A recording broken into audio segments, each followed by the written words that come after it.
At this time, let the record reflect all 15 jurors have returned to the courtroom. Everyone may be seated. Counsel, waive the call. Yes. So, Mr. Young, call your next witness. Deputy John Snow, Your Honor. Deputy Snow, if you'll come forward, please. Do you swear or affirm the testimony you're about to give will be the truth, the whole truth, and nothing but the truth? Yes, I do. If you'll have a seat right over there. Try to sit as close to the microphone as you can, and please answer all questions asked of you.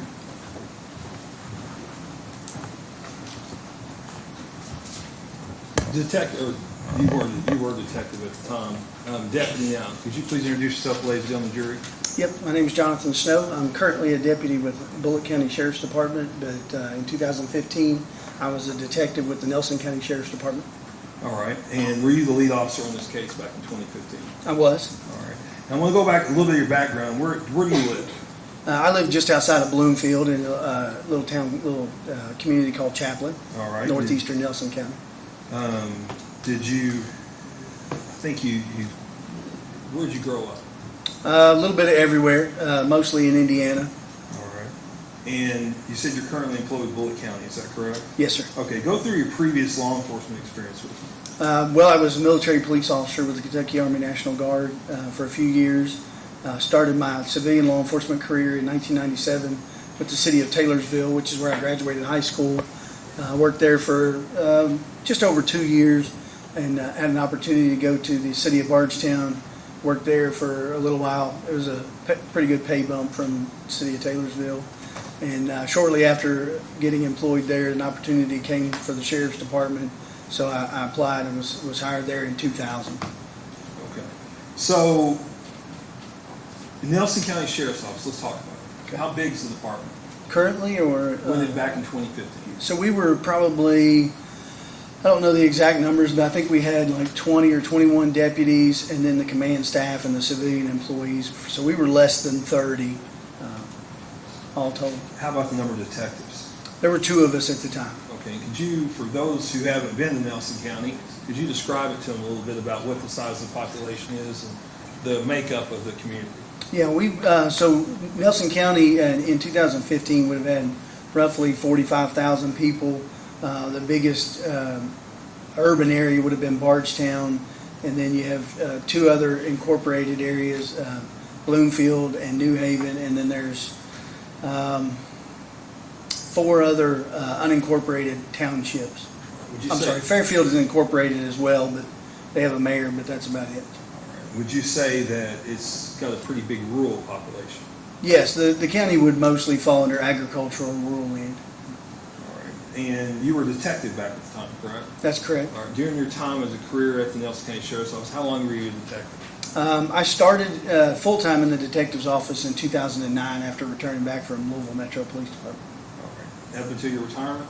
Correct. I was promoted once just before the new sheriff took over the administrative duties of the captain. Okay. All right. It was about 10 years, fair to say you were a detective? Yes. All right. And training. Have you received training on crime scenes? Yes. All right. And handling evidence? Correct. All right. And did you go through your regular DOJ-CT or basic training to be a police officer? Yes. I completed the POPS certification in 1998 and had 40 hours or more of training every year beyond that. All right. So let's talk about July 5th of 2015. Mm-hmm. That would have been the day that her car was found, correct? That's correct. All right. So did you all have an on-call detective? Yes, the 2 of us shared on-call responsibilities every other week. So there were just 2 detectives? Correct. Okay. So y'all, every other week you would be on call? Yes. All right. And who was on call this week? Would have been Detective Mike Kaminsky. All right. And did you all receive a call to come in? Yes. I don't know if it was Sergeant Allison or Deputy Voules that contacted Detective Kaminsky regarding this case, but he was contacted and asked to respond to the Sheriff's Department at the time. Did he respond? He did, and he was involved in a vehicle collision on the way there, and so he could not continue his response. So did you get called in? I did. Now, what kind of report were you responding to? So when I got the call, it was Sergeant Allison that called me to advise me that Detective Kaminsky had been involved in a collision and I needed to respond.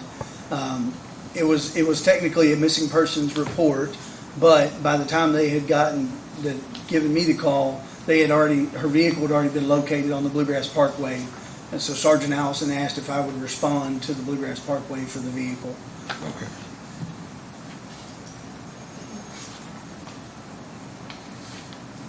So, do you know who reported her missing? Her mother, Sherry Ballard. All right. I believe she had several other family members with her, but she's the listed reportee. And who took the report from her? I believe Deputy Voles got the initial call to take the missing persons report. And where did you go to? Where did you respond to? Initially, I responded to the Bluegrass Parkway just west of the 14-mile marker. Okay. And was that where her car was located? That's correct.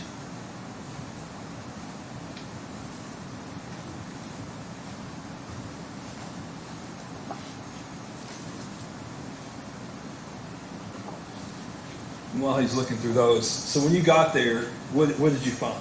So there were Sergeant Allison and Deputy Voiles were already on scene. There were numerous other individuals that were just to the rear of the vehicle. When I got there, Sergeant Allison asked me to come up to the front. He explained to me that the family or someone had found the vehicle and contacted the family, and so the family had responded to the vehicle prior to our arrival and had some contact with the vehicle. I believe they opened the door to the vehicle, looked into it, maybe touched the window, opened the door, but didn't remove any contents or anything from it. Okay. And you said it was at the mile marker 14, is that correct? Just west of the mile marker. You could see the mile marker sign from where it was at. Okay, here you go. I'll take it. So it's west of Bardstown, is that right? Yes, sir. It's heading towards Elizabethtown? Yes, sir. Okay, so about how far out of Bardstown is it? The last mile marker for Bardstown, I believe, is the 25-mile marker. That would be the New Haven Road exit. No, I'm sorry, that's the 150 exit. So exit 21 would be the New Haven Road exit. So then it would be, let's see, what was that, 6 or 7 miles past that. Okay, so is it still in Nelson County? Yes. All right. I'm going to actually take a look at those. You don't just take a look, flip over for me.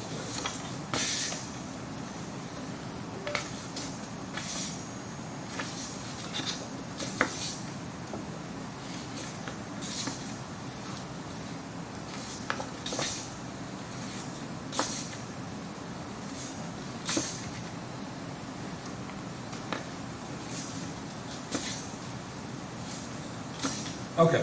Do you recognize those photos? I do. And what are the photos? They're photos of her vehicle, both on the parkway, interior and exterior pictures, as well as a photograph of her vehicle secured in Coulter's Towing's building. Okay. And do these fairly inaccurately represent those? Yes. The judge has moved to introduce into evidence Commonwealth's Exhibit 5 through 13. Any objection to 5 through 13? No objection. So that's introduced at this time. And Deputy, I want to pay particular attention to Exhibit 5, okay? Okay. Okay, so can you tell me what that picture is of? Yeah, it's from the rear of the vehicle, maybe 30 or 40 feet behind it, showing a skid mark on the passenger side of the vehicle that we believed was made when the vehicle tire went flat and was driven for some time. All right. And is that also visible in Exhibit number 6? It is. Okay. It's actually a little better on 6. Yes. Wish to publish to the jury, then maybe publish to the jury. And talking about Exhibits 7, 8, and 9, okay, could you go through those? Sure. You want me to describe them as I go Yes, through? sir, as you go Yeah, through so Exhibit 7 shows kind of an upper view of the passenger side of her vehicle, displays her purse, her cell phone, and the ignition key, as well as some other keys that are on the ignition key, still in the ignition. Picture 8 is from the driver's side, very similarly, and then the back seat of the vehicle still has a car seat and what appears to be a child's bag in the rear floorboard of the vehicle. Okay. Now I want to talk a little bit. I have kids. Okay. Do you have kids? I do. All right. And then are they little now? No. All right. Does the inside of your vehicle now look different than it did when they were little? Yes, it does. Okay, could you tell me how it looks different? Well, it's mostly clean. Okay.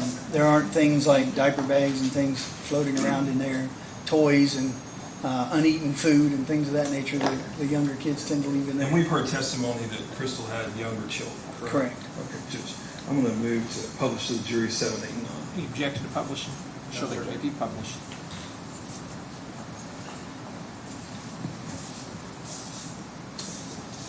And finally, we'll talk about exhibits 10, 11, and 12. And 10 is just a picture displaying the license plate of the motor vehicle for identification purposes. 11 and 12 are pictures of the interior of the trunk of the vehicle where there were items related to children, a little red wagon, a cooler with some sodas and high C, I think it was, some kind of punch drinks or something in there with water still in the cooler. And was that all the contents in the trunk? Yes, there's some things in the wagon, but Okay. All right.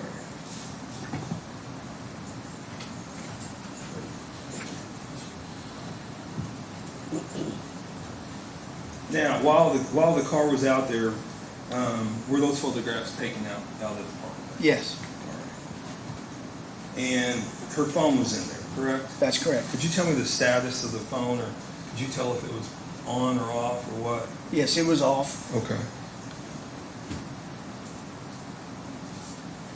And then, did you collect anything out of the car prior to it being towed?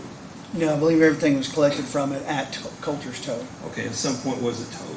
Yes, Okay, and picture number 13, could you take a look at that? yes, that'd be the vehicle in the storage, secure storage at Coulter's Towing. So was it stored inside the building? That's correct. Okay. This doesn't have to be published.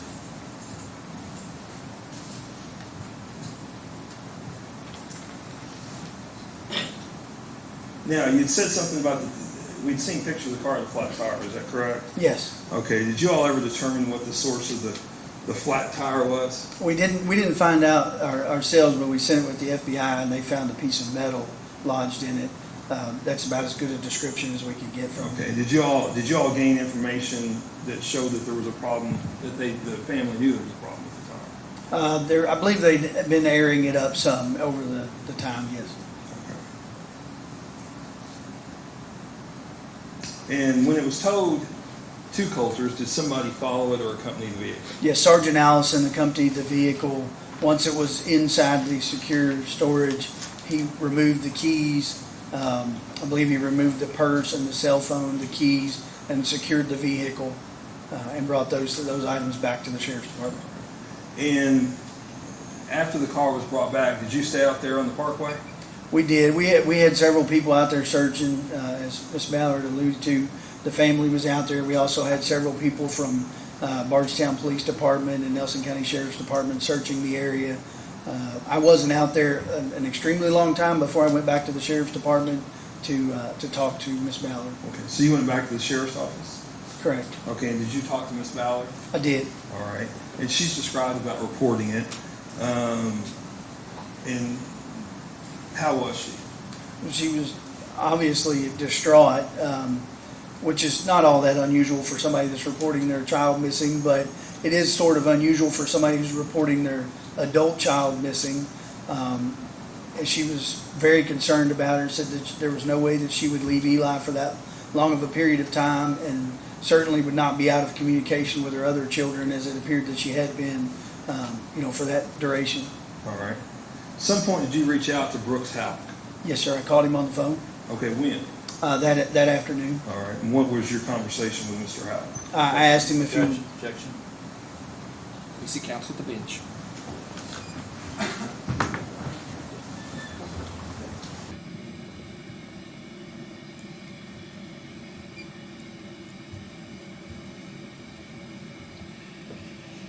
Judge, I didn't object when the previous arguably hearsay came in related to the discussion with Ms. Ballard, because I think that went to state of mind, so it wouldn't have been offered for the truth of the matter asserted. But on this one, it sounds to me like if he's talking to Brooks Houck, then we're probably going to get into something that would be objectionable. Well, I think he's just going to, the answer to my question is going to be that he asked him to come in, and he did. So I don't know. Oh, maybe I misunderstood I thought he asked him what he said. I thought that's what you said.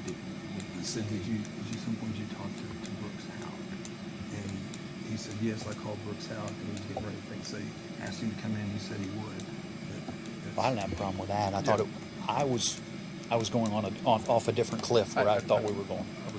I had the same interpretation there, and to be fair, I thought that going into the nature of the conversation, it was just to confirm that he made a phone call to ask him to come in. Good. Go back to normal.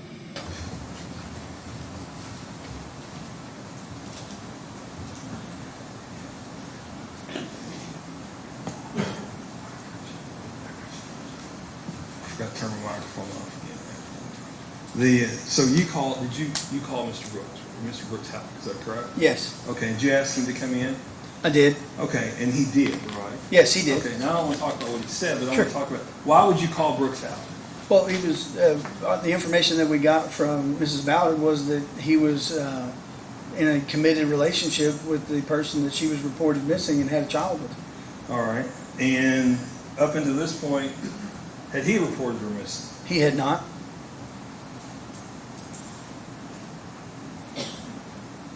Now, did he come in?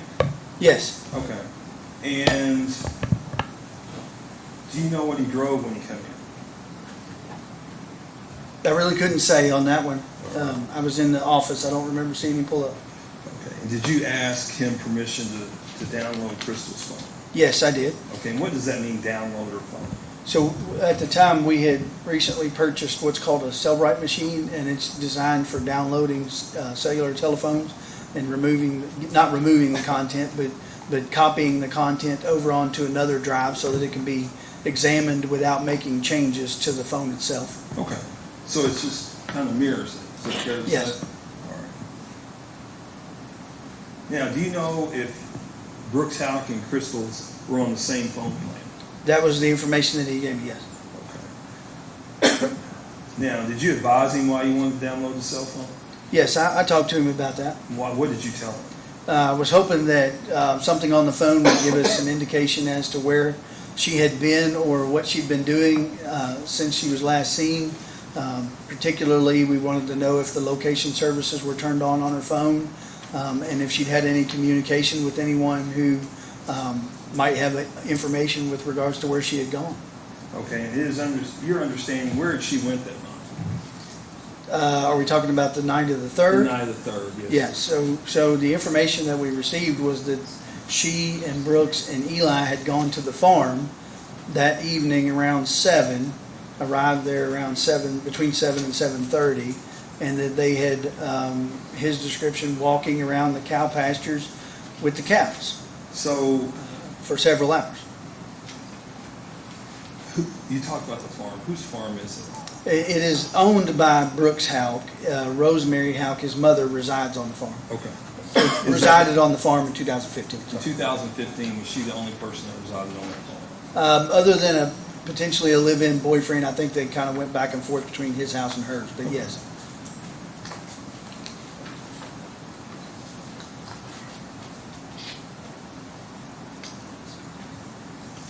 So, that night, did you talk to Sherry and Kyla? Yes, we did Okay. an on-camera interview with them regarding getting some deeper information about Crystal. Okay, and other than Brooks, according to what your investigation showed, who was the last person that saw Crystal? Well, when I reached out to Rosemary Houck on the phone, because she lived there, she reported seeing them arrive. Judge, objection. I'll sustain the objection. That's fine. Oh, sorry. Did you talk to Sherry and Kylie that night? Yes, Okay. And you've heard Ms. Ballard testify that they had made calls attempting to talk to her, is that correct? correct. Okay. Do you know if anybody was at the house when Brooke and Crystal left? Yes, Kylie was still at the house waiting on her other grandmother to pick her up.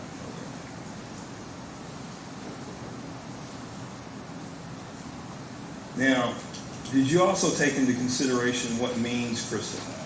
Meaning, is this somebody that had the financial means or the whereabouts that could leave? So in subsequent interviews, we were told that, maybe I can't say that about that, but That's okay. But have you looked at my understanding is that she made a modest income from helping with the rental properties, and that was the sum total of the money that she received monthly. Okay. Now, did you also receive a phone call or a voicemail? I did, yes, I'm sorry. Yep. And I'm going to show you. I'm going to show them personally. I got a bunch of them, but Okay.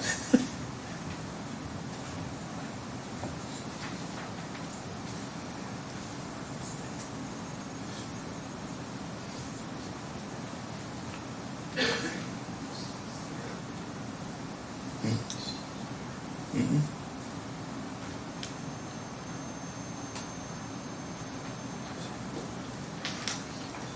Mm-hmm.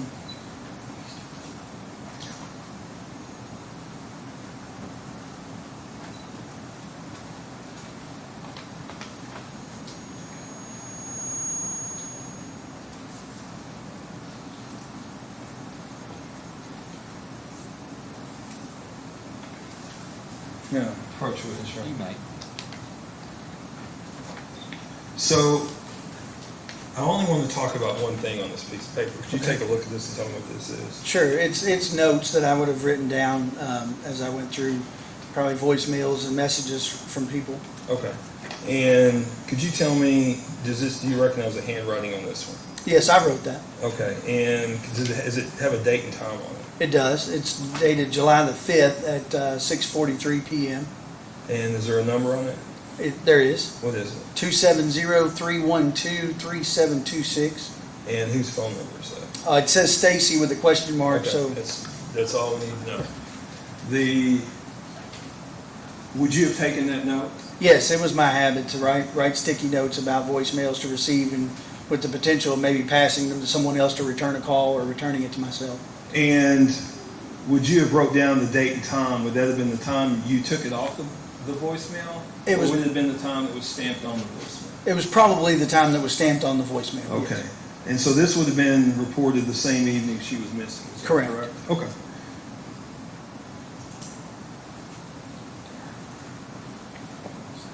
Now, you're probably late in the evening now. Is that fair to say? Yes, sir. Okay, and that's on the 5th. So on the 6th, what all happened on the 6th? So I came into the office early. I believe we plugged her phone in because it needed to be charged for the Cellbrite download. When we plugged it in, it powered on. We charged it. Seems like it took a while for it to charge back up because it was completely dead. And we downloaded it, or attempted to download it. As I said, the technology for us was fairly new, and so we were having difficulty with the Cellbrite at the time. Sorry, let me open my. We had already done a lot of the things that you would already typically do for missing persons.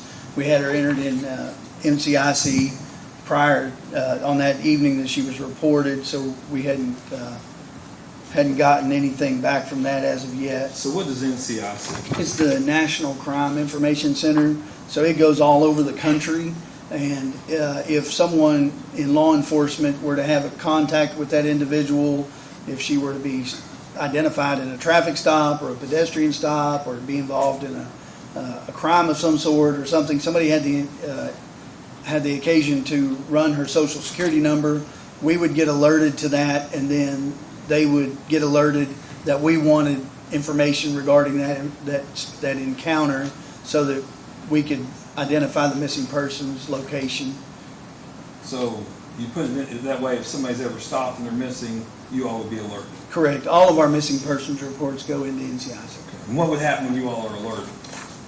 We would make contact with that agency in hopes that they were still with that individual. Sometimes it doesn't work out that way, but at least you have a general idea of where they are and what their condition is. If they had contact with them, they could tell us whether they were distraught, whether they were confused, or whether they were perfectly healthy and said they didn't want to be found.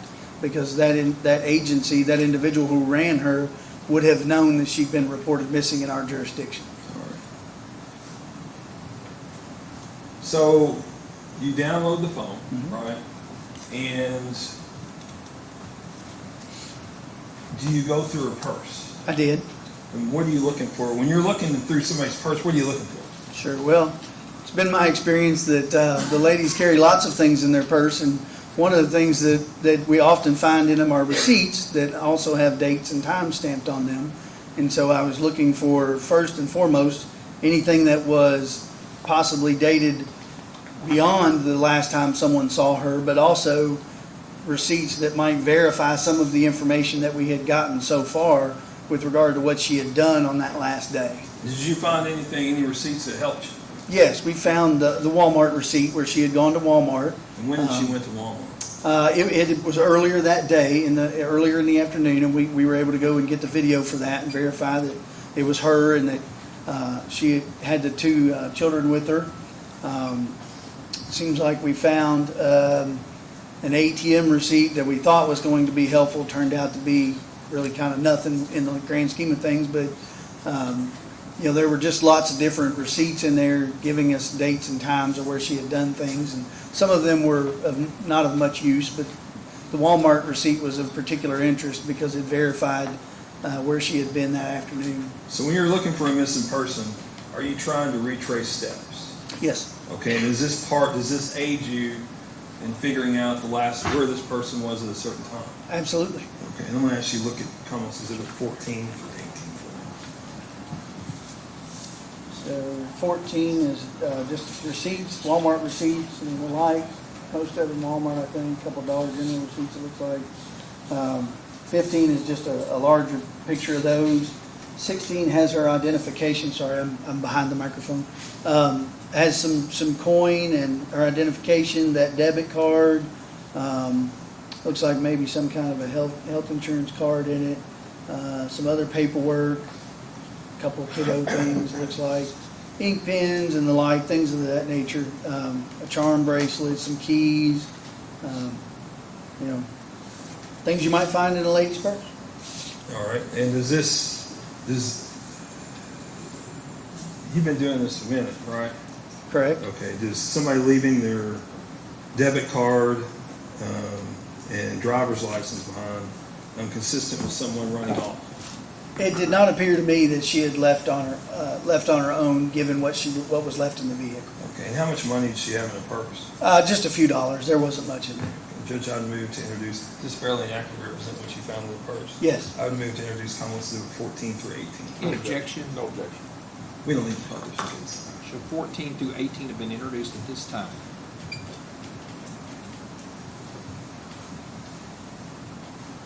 Now, you had mentioned you'd pulled some video, right? Correct. Okay.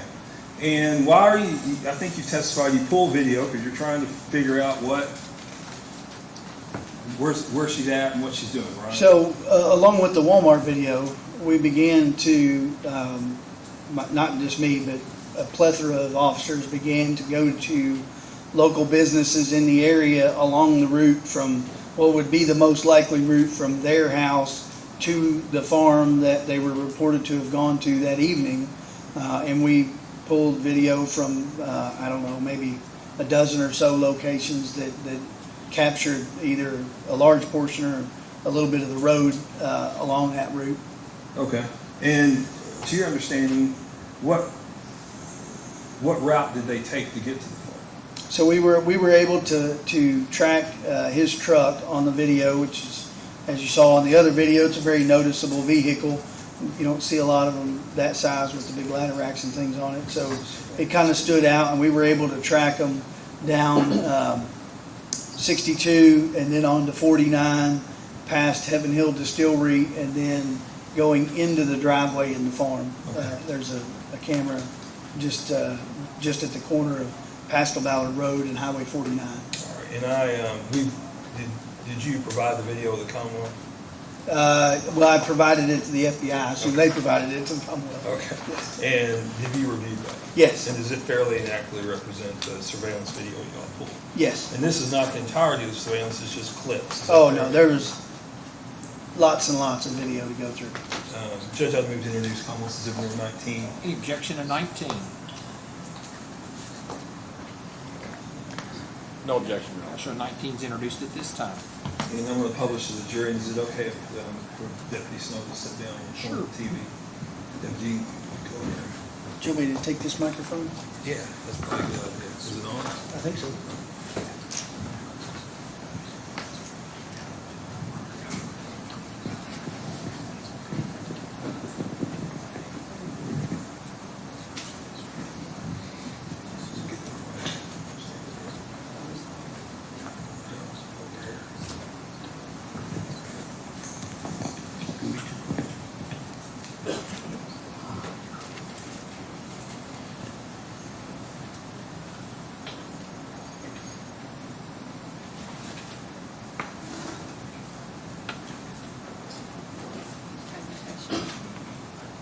Technical difficulty. Are we on?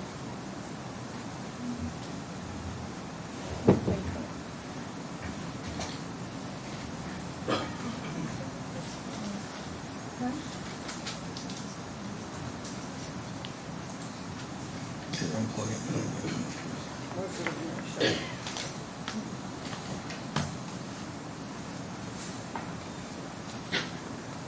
That's okay. Are you sure? Yeah, come on, John, grab a Okay, seat. sure. It's technology. It's great when it works. So, were you all able to verify that Brooks' out truck into the farm? Yes, we were able to follow it on several of the videos. Okay. And were you able to follow it basically down the route that he would have taken to get to the farm? Yes, Okay. And did you verify that in fact it turned on the road where the farm was? that's correct. Okay. Could you verify that it actually went to the farm, or could you just verify that it turned on the road to the farm? Well, the camera only captures a few hundred feet of the road that leads back to the farm, the Pasco Valley Road. So there's nothing else back there. There's nowhere to go when you get there.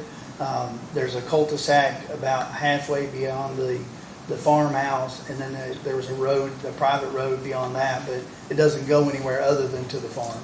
Okay. And what time was that? It was a little after 7, I A believe. little after 7 o'clock? Okay, so in July, it was still in daylight? Yes. All right. Were you able to get some video that showed it coming home? Yeah, well, we did. We say the same video, just tracking it later on. We have it leaving the farm just before midnight and on through in succession through the cameras that we already had footage from going back toward the residence. Okay. And do you believe at some point did it arrive home? You believe? Yes, that's what we believe. We didn't have a camera on the house itself, but it certainly goes back that same route. Sometime after midnight. Correct. All right. So you verified that the truck went to the farm and the truck come home, right? Yes. And it was there for 4 or 5 hours. Okay. So at some point, did you go to search Brooks' house and truck? Yes, Okay. And did you do that? we did. Okay. And did you all find anything of any evidentiary value? No, All right. And you all canvassed the neighborhood?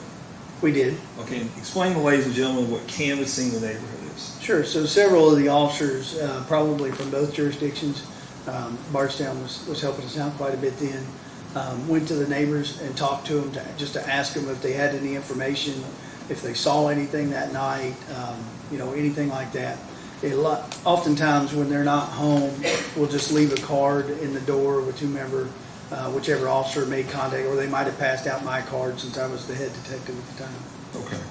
And were you all able to establish the time, strike that. Did you all go to the farm at some point? We did. Okay. And was that on July 6th? I believe that was the first time I went to the farm, yes. Okay. And was anybody there? Not on that day. I say that. I can't remember if Larry Mock was there or not, but neither Rosemary nor Brooks were there. Okay. So did you all do any search that day? No, I called her on the phone and she said I could, but I didn't feel comfortable doing that without someone there present, so And did you obtain a search warrant that day? I did. For the farm? Yes. Okay. At some point, Crystal, we've heard, was married. Did you interview her husband? Yes, I spoke with Keith Rogers. Okay. And were you all able to verify that her children had been dropped off? Yes, he informed us that she dropped them off after they had gone to Walmart that afternoon. All right. And are you all getting, I know Ms. Ballard's talked about tips. Tell the ladies and the jury about the amount and volume of tips you all were getting. We were inundated with them. We didn't have near enough personnel to return calls timely, to take calls timely. The dispatch KSP post was getting crime stopper tips. We were getting calls to the sheriff's office. We were getting messages through Facebook. I would guess that in that first week we probably got well over 1,000 Tips? Yeah. Okay. Did you all follow up on as many tips as you could? Yes. If they left a phone number or if they gave specific enough information for us to track down what they were talking about, I feel confident it got followed up on. Okay. Did you all also receive some unusual tips? Yes, we got, I have a whole file of mediums and psychics and things that called in wanting to provide information with regards to what had happened to her. Now, you have Crystal's car in storage, correct? Yes. Is it a First secure time. storage? Yes. Okay, did you all search the car and have it processed? Yes. Okay, explain to the ladies and the jury about searching the car and what is processing the car. Sure. So Bardstown Police Department at the time employed a crime scene tech, and so the sheriff made the decision to have that individual go and process the car while we were doing other things. And processing the car just basically means, it could be fingerprinting, it could be swabbing areas of it that are commonly touched for DNA, collecting hair, collecting chewing gum, collecting trash, just a wide variety of things. Anything that crime scene tech thinks might be important to the investigation. And then they kind of make that decision while they're on scene looking at it. Okay. And was there samples collected? Yes, Okay, and were they sent to the lab? they were. Okay, and did you all gain anything of any evidentiary value out of that? No. All right. So, on July 7th, do you all conduct a search of the farm? Correct. Okay, and do you all locate anything of any evidentiary value at the farm? No. All right.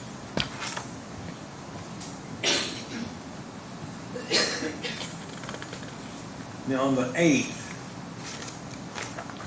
are you all still working on going through video? Yes. Okay. And what about tips? Are you still getting tips? Oh, yes. Okay. Did you receive any call detail records that day?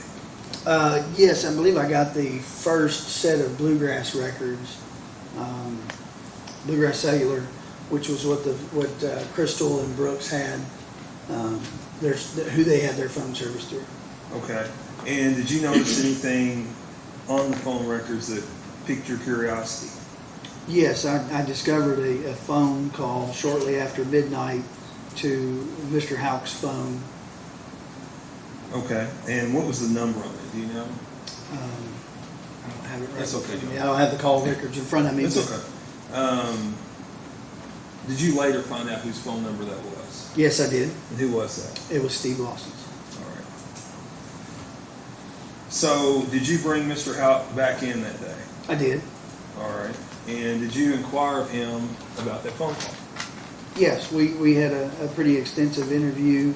I asked him about that phone call. And I'm going to stop you real quick. Sure. So, did he know who that number was? He initially indicated that he did not, or he was not familiar with the number.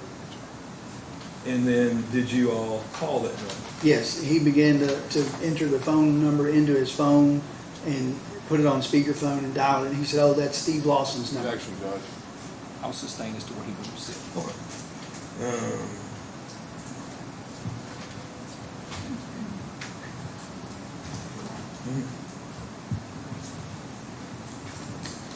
And was that recorded, the phone call? Yes, Okay. And have you had a chance to review that? I have. Now, this is just a portion out of the entire interview, is that correct? Correct. And it only pertains to the phone call, Brooks Hout dialing the number and talking to Steve Lawson, is that correct? Correct. And does that fairly and accurately represent that? Yes. And Judge, we're going to ask to play that for the jury, but we brought headphones for the jury, because it'll help them listen to it. If I can run it, or if you want to, I can help them, or... You want to hand off? Yes, sir. You'll tell them how it works. So, this is an up and down button right here for volume. That's it, they've been cleaned, okay? Everything's clean. So if you want to, I'm going to pass sets out, and if you'll just keep your set, we'll use them later. There you go. Okay, there you go. There you go. And if at any time, I got you one right here. It's not working, if you'll just raise your hand, okay?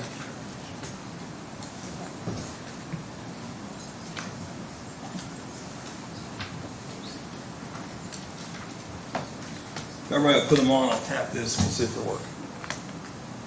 You want to click the up button. Does it light up? Okay, can you hear that? Okay. The judge has a set too. I'm sure over there can hear. Yes, sir. Did your work?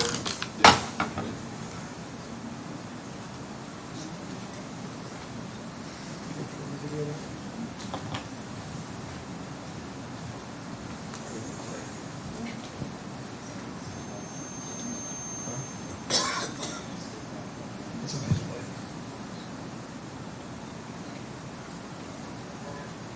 Oh, wait a minute. It's not playing yet.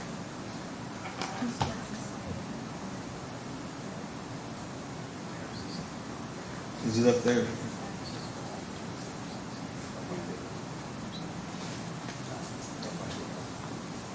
It's not playing off your system.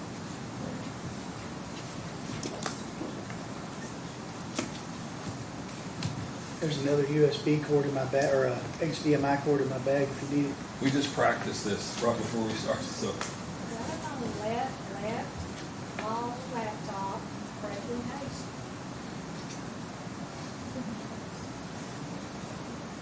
Yeah. I don't know, John, it's not registered. We still have to jack some. We just tried it. Yeah. I mean, it's just not playing into the jab system, is what I'm telling you. Yeah, it's just not in jazz, it's not up on the TV, that's what's weird. Everybody's got ear.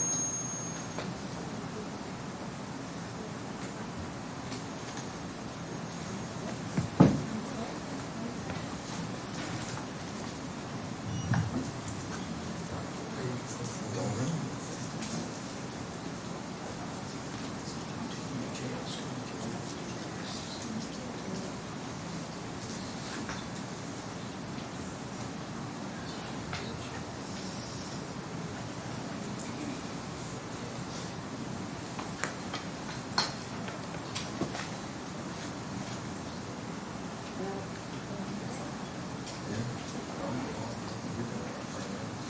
Is the Jack's man still in the building? You're texting. How far away is he? We'll take a break.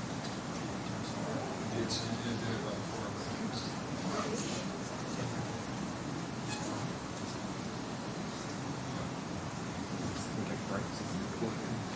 Yeah, I'll see if I can. Apparently, we practiced this before we came in, and now it's not working. So what we're going to do is take about a 10-minute break. Please remember the admonitions that are still in place.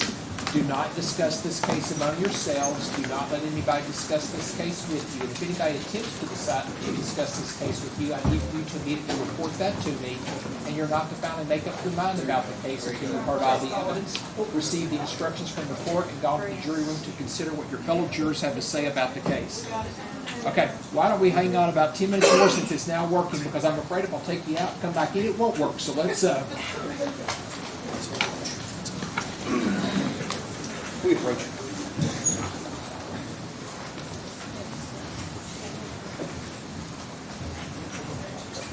You can hit the white noise, please.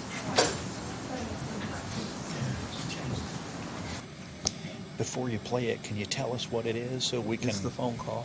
The whole, just the how long it? Because of course there's John Snow's having a discussion with him, right? And there's Brooks Hauk. Right. Our guy makes a phone call. Well, Or no, Brooks calls him. Brooks calls Rather, him. okay. This We're is only- him. This is him dialing the number. I just want to make sure we're only playing the call. I think that need to be clear. There's a little bit in the front of it where at one point John says, do you know this number? He says no. Then there's another place where he says, let's just call it, and then They that's dial the when- number. Then they dial the number. Okay. Well, it seems to me like the discussion with my client, I can't object to. However, I don't know if his assertion that he doesn't recognize the number should get in, because that's an assertion by Brooks Hauk, and it's not an assertion by my client. So I'm going to object to that part of it and ask that we only play the conversation where my client's a party and no lead up to that. Just we're not offering anything for the two. We're just poking the number in. So I don't know who the number is. So he calls it and redials it and goes, oh, it's Steve Lawson. And he gets. I think what he's objecting to is the part before where he says he doesn't know Oh, whose with number the it is. number is, and that is on there. I can forward that through. I just need a minute, and I'm so sorry. He was gonna let them go, and then not let them go. We'll and I take that 10-minute apologize. break and you can fix that on the I tape. will Then fix start it that. so that it'll start where there's no I'm objection. sustaining your objections to the part before, that we just started from dialing the number. Thank you. All right, ladies and gentlemen, you could, Brandon, okay. We're gonna go ahead and take that 10-minute break now. So if you can leave everything in your seat there, the same admonitions are still in place. We'll start back at 3:40. So be back in 3:40.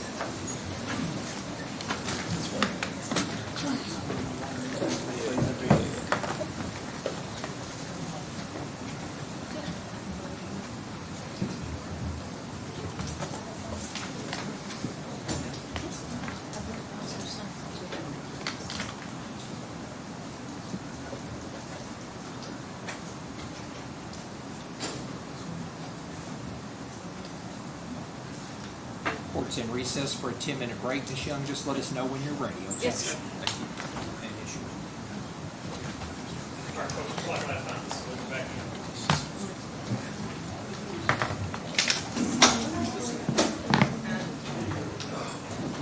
They're on the phone records. They're here.